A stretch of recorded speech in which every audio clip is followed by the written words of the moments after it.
और एक बात बोलने का था मैं मीडिया वाला को, मैं रिक्वेस्ट कर रहा हूँ, मेरा सरकार को ये पहुँचाओ।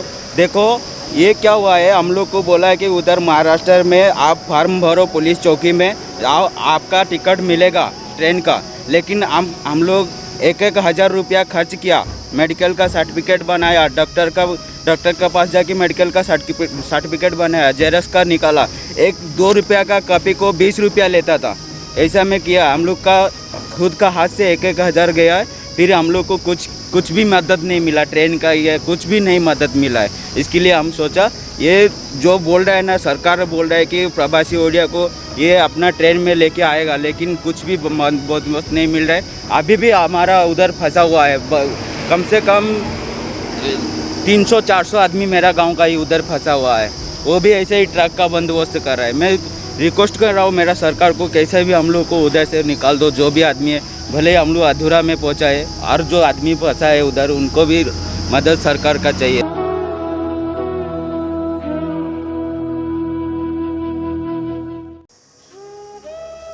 एक अकेला इस शहर में, रात में या दोपहर में, आबोदाना ढूंढता है, एक ठिकाना ढूंढता है। वो ठिकाना उसका अपना घर आंदा, उसका अपना आशियाना। जब विकट परिस्थिति आती है तो उसकी मार आम आदमी ही झेलता है। मजदूर तबके का वो आदमी जो अपने परिवार के भरण पोषण के लिए एक राज्य से दूसरे राज्य की ओर निकल पड़ता है। ये वही मजदूर है जो आंखों में अधूरा सपना लेकर वापस घर लौट जाने को मजबूर है। ये मजदूर है। लेकिन इंसानियत अभी जिंदा है मेरे दोस्त।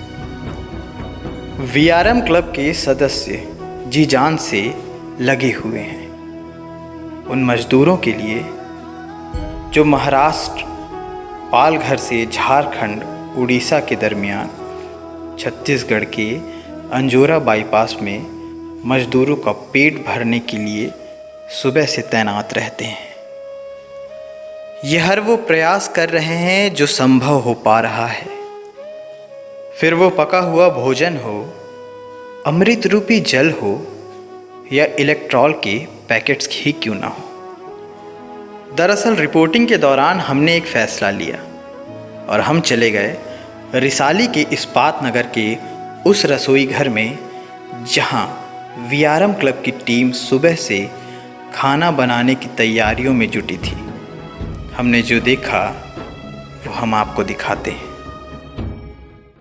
कई दिनों तक चूल्हा रोया, चक्की रही उदास। कई दिनों तक भूखी जनता सोई उनके पास। कई दिनों तक लगी भीत पर छिपकलियों की गश्त। कई दिनों तक चूहों की भी हालत रही शिकस्त।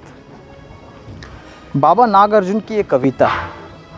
इस कविता के आगे की पंक्ति में हर वो अध्याय पूरा होता है, लेकिन जो दौर चल रहा है वो उस पंक्ति के अध्याय को पूरा नहीं करता है। इस वक्त हम रिसाली के इस्पात नगर में एक घर के ठीक सामने हैं, जहां पर भोजन की तैयारी हो रही है, भोजन बनाया जा रहा है। क्यों बनाया जा रहा है, ये एक सवाल है। और सवाल को और नुमायाँ करने के लिए पत्रकार जो है फील्ड में उतरता है, फील्ड में उसकी जानकारी लेने के लिए। और तभी शायद बाबा नागार्जुन की अगली पंक्ति ये होती है कि जनता मुझसे पूछ रही है क्या बतलाऊं, पत्रकार हूँ सच बोलूँगा क्यों हकलाऊं। तो इस दौर का एक सच ये भी है।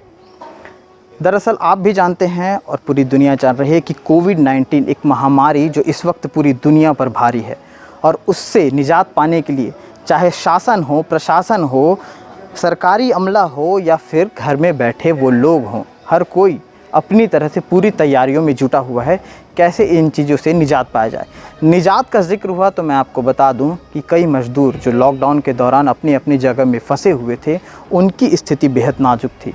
उनको लेकर के एक अध्याय और गढ़ा जा रहा था, अध्याय पे अध्याय और तारीख पे तारीख। ये एक फ़िल्म का डायलॉग महज हो सकता है, लेकिन इस वक्त ये एक ज़िंदगी में सटीक बैठता है। आइए हम आपको दिखाते हैं कि अंदर जो तैयारियां चल रही हैं वो क्या है। वीआरएम संस्था के कुछ सदस्य हैं जो यहाँ पर लगातार भोजन की तैयारी में जुटे हुए हैं, भोजन बना रहे हैं उन मज़दूरों के लिए जो बाहर अपने काम को लेकर के मौजूद थे, काम किया करते थे, बाहर मजदूरी करते थे। वो लोग काम बंद है, मजदूरी नहीं है, तो सब अपने घर की ओर जा रहे हैं। दरअसल विकट परिस्थिति में इंसान को अपना घर याद आता है और वाकई घर जाने के लिए बेताब लोगों के लिए जो ये भोजन की तैयारियां हो रही है ये भी काबिल तारीफ़ है, ये भी काबिल तारीफ़ है।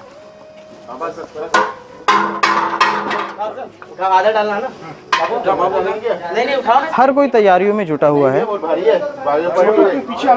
चाहे शासन हो, प्रशासन हो, चाहे घर पे बैठे लोग हो। जैसा कि मैंने पहले भी कहा था, सब लोग अपनी अपनी तरह से तैयारियों में जुटे हुए हैं। खाने बनाने की तैयारी, लोगों तक पहुंचाने की तैयारी। तो एक जिम्मेदारी इस संस्था ने भी उठाई है। ये क्या बना रहे भैया? बताइए भैया। दम बिरयानी। भैया दम बिरयानी, वेज दम बिरयानी। हम लोग सुबह 9 बजे से लगे भैया। कितने लोग हैं टोटल यहाँ पे? यहाँ बनाने वाले में तो 6-7 लोग हैं। विनोद रजक करके जो है हमारा मेन है, ये हमको मार देते हैं बनाने के लिए। उसी हिसाब से हम लोग काट पीट के मसाला वगैरह जो बनाना है वो दे देते हैं, बाकी निर्देश उन्हीं का रहता है। कितनी मात्रा में ये सब बनता है, तैयारी की जाती है? ये चावल कितना उस्ताद? कम से कम 300-350 पैकेट बनेगा इसमें। नहीं, चावल कितना किलो? कम से कम 15 किलो। 15 किलो चावल, 2 किलो बड़ी, 4 किलो आलू, गाजर 2 किलो और बाकी वही हल्का मतलब वेज वाइज जैसे सामान जो लगता है मसाला वगैरह जो वो है। 2 किलो तेल। हर दिन अलग अलग अलग। आज दम बिरयानी तो कल दूसरा, कल वेज पुलाव, तो वेज दम ऐसा करके वेज के ही पूरा बना के देते हैं।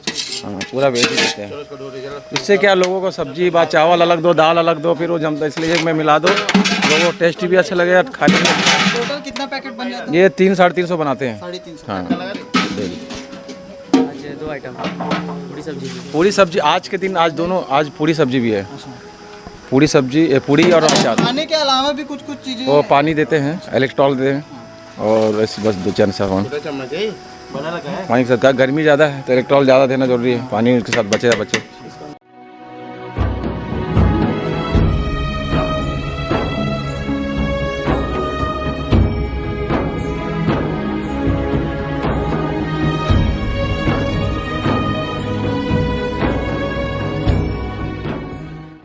हम लोगों का टीम है वीआरएम क्लब और इस्पात नगर गणेशोत्सव समिति। ये लगातार 2 तारीख से हम लोग ये काम कर रहे हैं। पहले हम लोग ये कच्चे राशन के माध्यम से करते थे, गांव में जाके, बस्तियों में जाके देते थे। फिलहाल अभी हम ये 6वां दिन है आज हमारा कि हम लोग पका हुआ खाना प्रवासी मजदूरों को देने का प्रयास कर रहे हैं और ये नियंत्रण चलता रहेगा क्योंकि हम लोगों को ये काम हमारे पूरी समिति के साथ बहुत अच्छा और बहुत एनर्जी के साथ हम लोग ये काम कर रहे हैं।